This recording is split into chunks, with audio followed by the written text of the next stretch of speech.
Nous constatons qu'en France, nous avons des atouts considérables. Nous sommes vraiment leaders en nombre de start-up créées à partir de la recherche académique.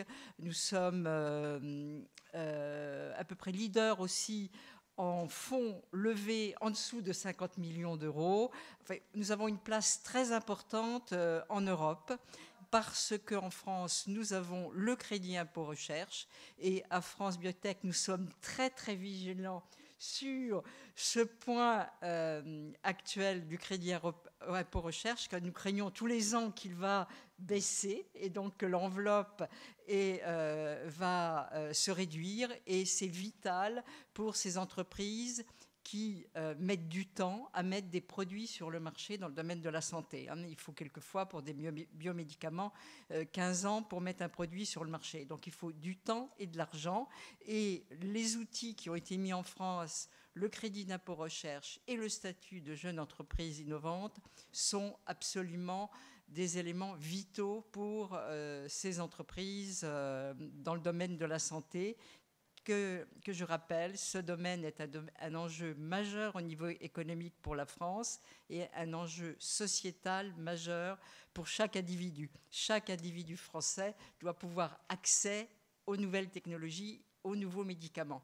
Et c'est là où nous sommes vigilants parce que si en France on développe énormément de start-up, nous avons beaucoup de mal à faire en sorte que ces start-up deviennent des ETI mondiales et développent les produits en France. En 2019, on a créé un outil, un événement qui s'appelle HTID, Health Tech Investor Days, c'est-à-dire qu'on a en 2 jours réuni des investisseurs du monde entier avec des entreprises françaises et européennes pour les financer, pour faire en sorte que ces entreprises aient les moyens d'aller sur le marché. C'est-à-dire lèvent plus de 50 millions, voire 100, 200 millions d'euros. Et nous sommes persuadés que compte tenu de l'environnement, de la qualité de la science en France, nous pouvons faire actuellement Paris la place européenne de la finance dans le domaine des technologies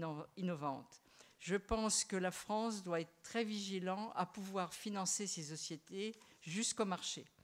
Alors, on a parlé de quelques points qui pourraient être améliorés au niveau fiscal. Le statut de jeune entreprise innovante, comme on l'a dit, est un outil extraordinaire pour ces entreprises, mais ce statut, c'est 8 ans d'avantages fiscaux. Et nous nous battons pour que ces 8 ans passent à 15 ans. Pour les entreprises qui restent en forte croissance, qui arrivent à se financer, nous pensons que de passer de 8 ans à 15 ans permettrait aussi d'avoir les produits plus facilement sur le marché.